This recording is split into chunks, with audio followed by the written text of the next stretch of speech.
So welcome back to our channel friends. मैं आप सबका अपने चैनल स्टॉक्स फॉर लाइफ पे बहुत स्वागत करता हूं। Welcome to STFL family. Dear family members, market में क्वालिटी स्टॉक हमेशा थोड़े महंगे दाम पे होते हैं। ऐसा क्यों?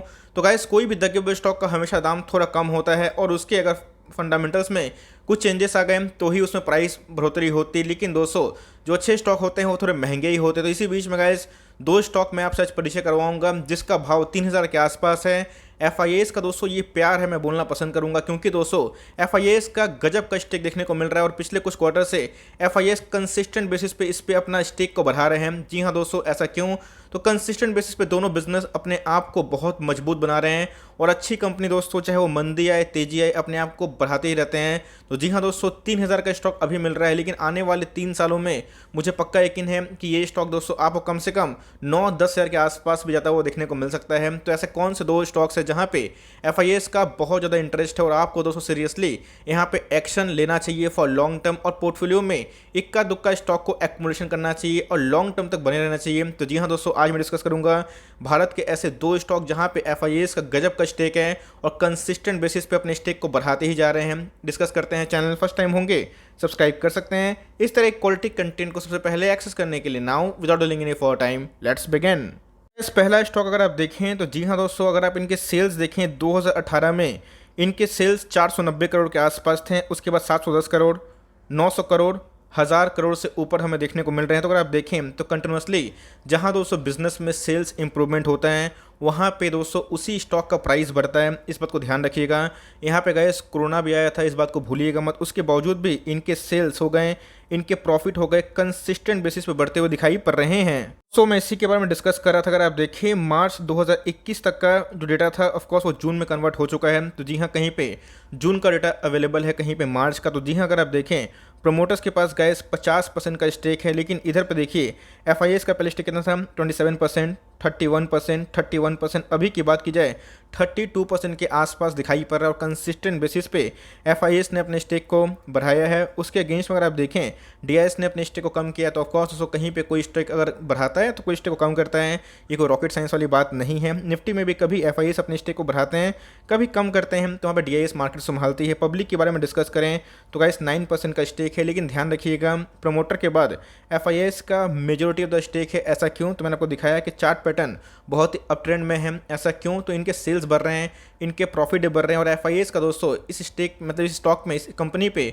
बहुत ज़्यादा भरोसा देखने को मिल रहा है। तो इस स्टॉक के बारे में डिस्कस करें तो हमें 2800 के भाव पे देखने को मिलता है। मुझे अच्छे से याद है दोस्तों, जब ये 2000-2100 के भाव पे था, मैंने आपको स्ट्रांगली रिकमेंडेशन की थी कि आप इस कंपनी पे अपने पोजीशन को बना सकते हैं। और दोस्तों वहाँ से महंगा हो गया, लेकिन एक बार ये 3000 के ऊपर सस्टेन करता है तो आने वाले कल में ये बहुत तेज़ रैली पकड़ सकती है। अब देखें दोस्तों, तो जनवरी का महीना से YTD की बात की जाए तो हमें अच्छा खासा एक रैली देखने को मिल रहा है।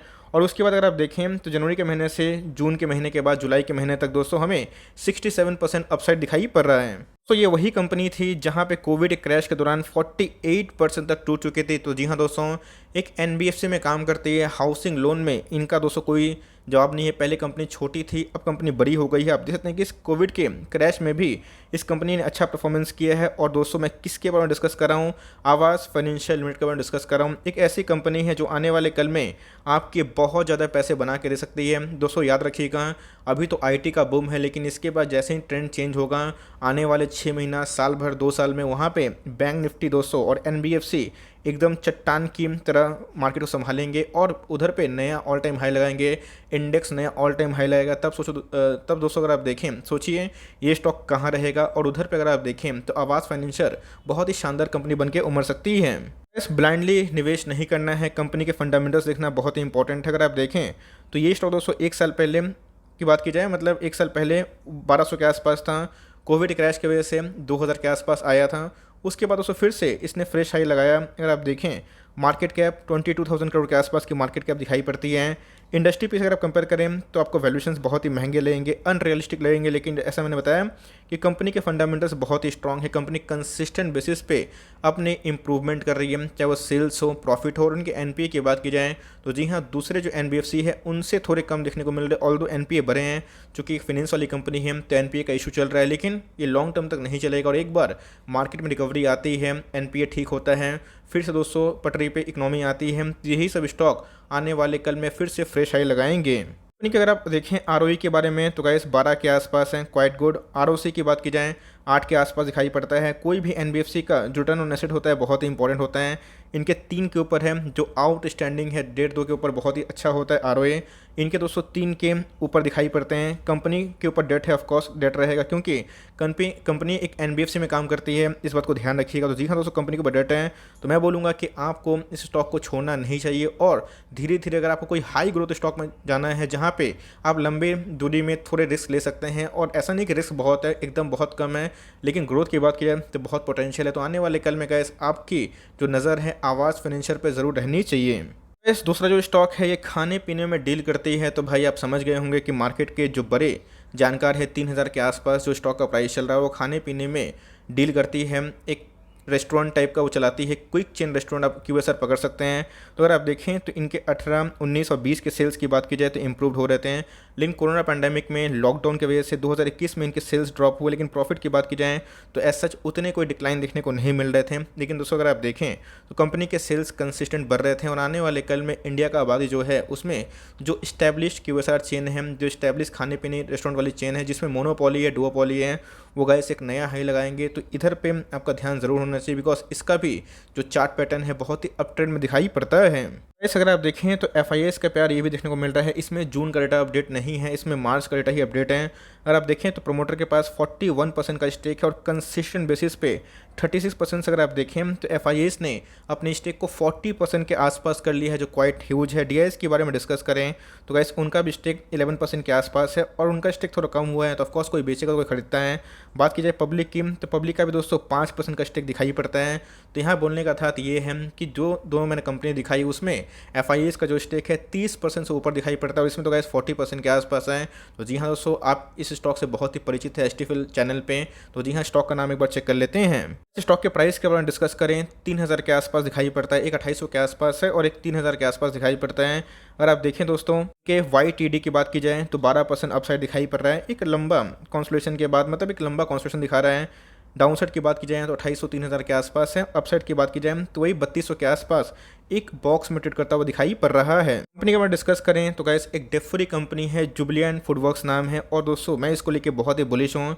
आने वाले कल में से बताया कि ऑर्गेनाइज अगर क्यूएसआर चेन की बात की जाए तो ऐसे कोई प्लेयर मार्केट में दिखाई नहीं पड़ते हैं, और इनके बारे में डिस्कस करें तो गाइस इसके अंदर ह्यूज पोटेंशियल है। इधर पर अगर आप देखें तो स्टॉक में जब से लिस्टिंग हुई है, पहले ये स्मॉल कैप मिड कैप का स्टॉक था, उसके बाद अगर आप देखें तो लार्ज कैप की कंपनी बन चुकी है।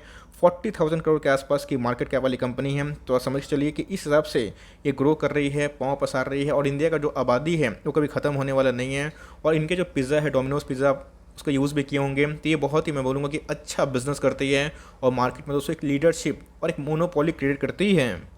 बस एक साल पहले ही यही स्टॉक 1600 के भाव पे था। अगर आप देखें तो ये स्टॉक का एक साल के हाई के बारे में डिस्कस करें 3300 के आसपास दिखाई पड़ रहा है। तो जी हाँ दोस्तों, अपने ऑल टाइम हाई से 150 रुपये डिस्काउंट प्राइस में अवेलेबल है। मार्केट कैप 41,000 करोड़ के आसपास की मार्केट कैप है।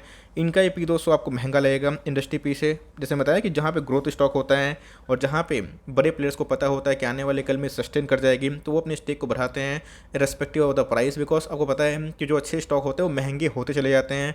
तो जी हाँ दोस्तों, जुबिलेंट फूडवर्क्स की बात की जाए तो ये भी एक शानदार कंपनी है, जो आने वाले कल में ये बहुत ज़्यादा पाँव पसार सकती है, और क्या पता आपको स्प्लिट या फिर बोनस भी दे दें। 10 की फेस वैल्यू वाली कंपनी है दोस्तों, और पता है कि इनके नेट प्रॉफिट डिक्लाइन हुए थे बिकॉज ऑफ द कोविड, लेकिन हमेशा नहीं होंगे। अगर आप देखें इनके आरओई दोस्तों 16 के आसपास है, जो पहले से डिक्लाइन हुए हैं, लेकिन मैंने क्या बताया, कंडीशन को मद्देनजर रखते हुए आपको प्लानिंग करनी चाहिए। आरओसी की बात की जाए 16 के आसपास है। बात की जाए करंट रेशियो तो 1 के आसपास, और कंपनी दोस्तों एकदम डिफरी है।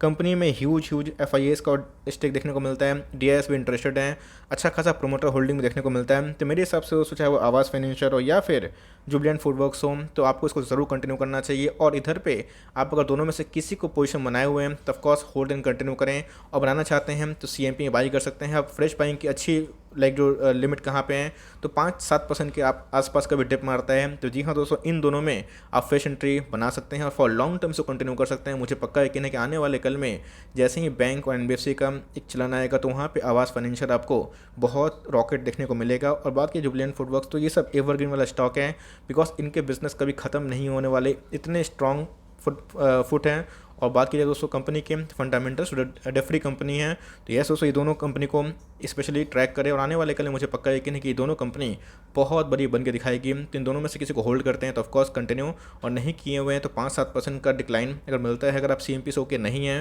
तो ऑफकोर्स दोस्तों आप चाहें तो पोजीशन बना सकते हैं फॉर लॉन्ग टर्म। गाइस दोनों में से कौन सी कंपनी चलेगी कमेंट बॉक्स में जरूर बताइएगा। So for timing that's the end of the video. I hope दोस्तों वीडियो के लिए हेल्पफुल है, कंटेंट से लगे तो लाइक कर दीजिएगा, चैनल फर्स्ट टाइम होंगे तो याद से सब्सक्राइब करना ना भूलिएगा। फर्दर कोई डाउट उसको ड्रॉप कर सकते हैं, कुछ को रिव्यू चाहिए उसका नाम भी ड्रॉप करना ना भूलिएगा। I would love to make a video on your demand guys. मिलते हैं जल्दी ही, तब तक के लिए bye, thanks for listening friends, God bless you all.